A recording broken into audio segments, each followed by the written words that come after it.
नमस्कार साथीहरू, तपाईं सबैको पुनः एकपटक स्वागत छ मेरो युट्युब च्यानलमा। आज म तपाईलाई फेसबुक र मेसेन्जर सम्बन्धी केही इम्पोर्टेन्ट जानकारीहरू दिन गइरहेको छु र अब धेरै ढिलो नगरी म आफ्नो फेसबुक ओपन गर्दैछु। यो मेरो फेसबुक हो।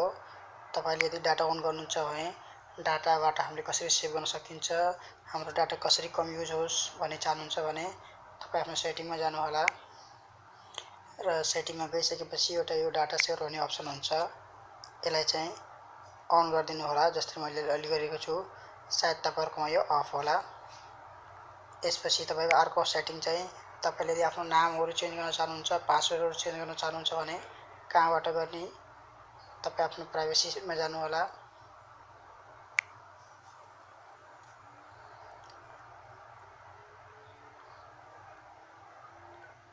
प्राइभेसीमा गइसकेपछि तपाईको यो अपडेट योर पर्सनल इन्फर्मेसन भन्ने अप्सन छ।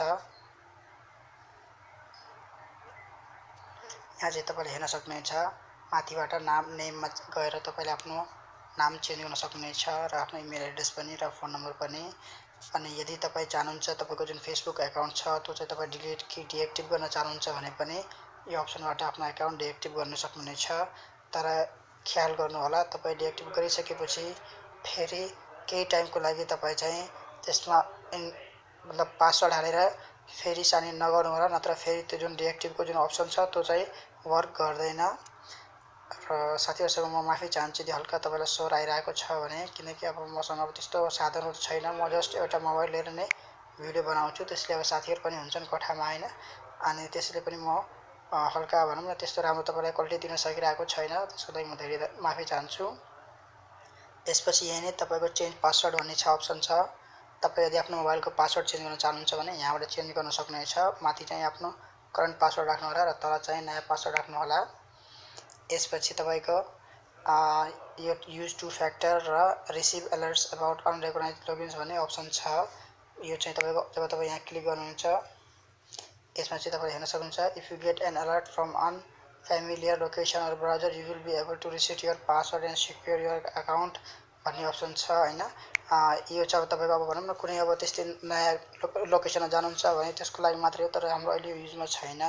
म चाहिँ तपाईलाई यो युज फ्याक्टर भन्ने अप्सन चाहिँ भन्न गइरहेको छु। तपाईले यदि आफ्नो मोबाइलको पासवर्डहरु भनौं न कहिलेकाहीँ बिर्सिनुहुन्छ भने यो युज टु फ्याक्टरको अप्सन चाहिँ यसमा वर्क गर्नु होला। यसले के हुन्छ, तपाईको जुन पासवर्ड छ त्यो 2 कि 3 साथीहरुसँग गइरहेको हुन्छ हैन, उनले चाहिँ तपाईको हेल्प गर्न सक्छन् र त्यो हेल्पले गर्दाखेरि तपाईको जुन फेसबुक पासवर्ड छ फेरि रिसेट हुन सक्छ।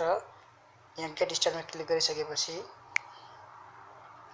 यसपछि साथीहरु तपाईको जुन मेन छ अब यहाँ चाहिँ मैले तपाईलाई यति नै भन्छु। यसपछि तपाई यदि फेसबुकबाट भनौं न अब तपाई अब आफुलाई जुन आफ्नो एक्टिभिटी छ त्यो चाहिँ अफ गर्न चाहनुहुन्छ कि भने कसैलाई ब्लक गर्न चाहनुहुन्छ कि ब्लक गरेको साथीलाई हेर्न चाहनुहुन्छ भने पनि सेटिङमा जानु होला र सेटिङमा गइसकेपछि तपाईको यो सिक्युरिटीमा जानु होला। सिक्युरिटीमा गइसकेपछि म तपाईलाई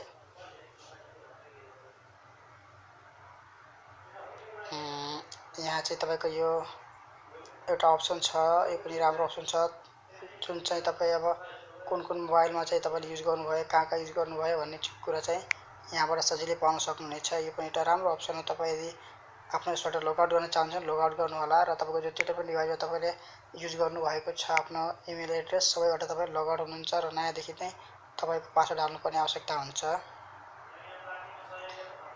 म चाहिँ तपाईको ब्लकिङ सम्बन्धी भन्न गइरहेको थिएँ। ब्लकिङको अप्सन चाहिँ यहाँ छ।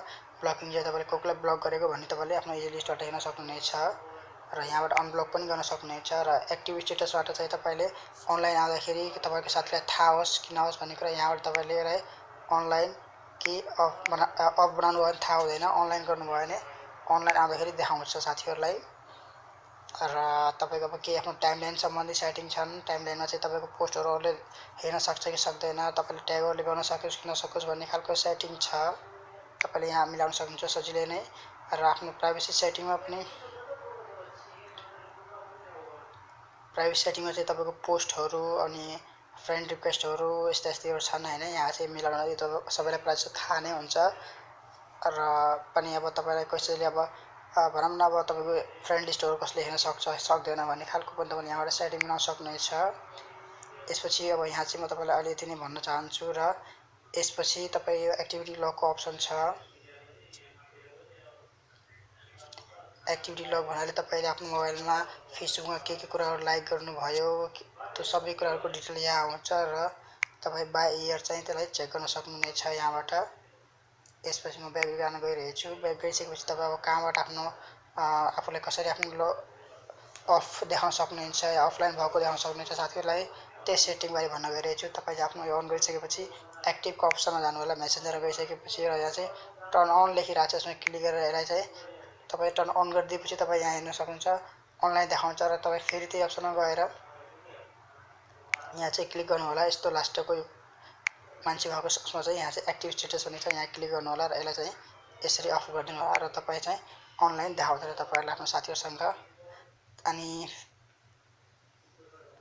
ब्लग चाहिँ तपाईँलाई थाहा नै होला, साथीहरूलाई आफ्नो ब्लग गर्नको लागि तपाईँ फेसबुकबाट नै आफ्नो साथीहरूलाई ब्लग गर्न सक्नुहुनेछ। जसरी यो चाहिँ फेसबुक भयो, तपाईँ कुनै पनि आफ्नो फ्रेन्डलाई ओपन गर्नुहुन्छ, कुनै पनि फ्रेन्ड छ तपाईँलाई नोन होस् कि अननोन साथी होस्, तपाईँलाई ओपन गरेर आफ्नो यो मोडमा जानु होला र मोडमा गइसकेपछि तपाईँ उसलाई यहाँ ब्लग भन्ने अप्सन छ, ब्लग गर्न सक्नुहुनेछ यहाँबाट। र पोक भन्ने अप्सन तपाईँ सबैलाई थाहा नै होला होइन, तपाईँ फ्रेन्डसिप नभए पनि उसलाई पोक गरेपछि उसँग उसले पेज लाइक गरेको र उसले फलो गरेको कुराहरू तपाईँकोमा पनि सेयर गर्छ र यो केही हदसम्म तपाईँलाई चेटिङ पनि गर्न मिल्छ यसबाट साथीहरूसँग फ्रेन्ड नबनिकन पनि। र यदि तपाईँ जाने आफ्नो कुनै साथीसँग कहिलेदेखि म फ्रेन्ड छु भन्ने कुरा थाहा पाउन चाहनुहुन्छ भने आफ्नो फ्रेन्ड लिस्टमा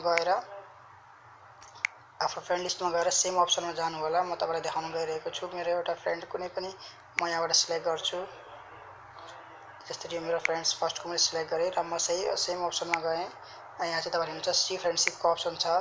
यहाँबाट चाहिँ तपाईँले थाहा पाउन सक्नुहुनेछ कि तपाईँ कहिलेदेखि साथी बन्नुभएको छ। जस्तै यो सेप्टेम्बरदेखि छु र हाम्रो फ्रेन्डसिपहरू पनि को छन् भनेर यहाँबाट सजिलै पत्ता लगाउन सक्नुहुन्छ।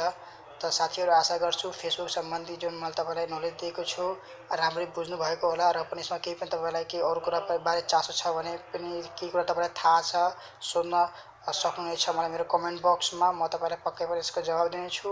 र यदि तपाईँ डिटेलमा बुझ्न चाहनुहुन्छ भने यसभन्दा पहिला मैले एउटा भिडियो अपलोड गरेको छु फेसबुक र मेसेन्जर सम्बन्धी होइन, त्यो हेर्नु होला। भिडियो लामो छ तर त्यसमा चाहिँ मैले तपाईँलाई डिटेलमा सबै कुराहरू भनिरहेको छु। त साथीहरू आशा गर्छु अहिलेको जुन भिडियो छ राम्ररी बुझ्नु भएको होला। म अब निकै राम्रो भिडियो लिएर छिटै नै उपस्थित हुनेछु। तबसम्मको लागि बाई बाई साथीहरू।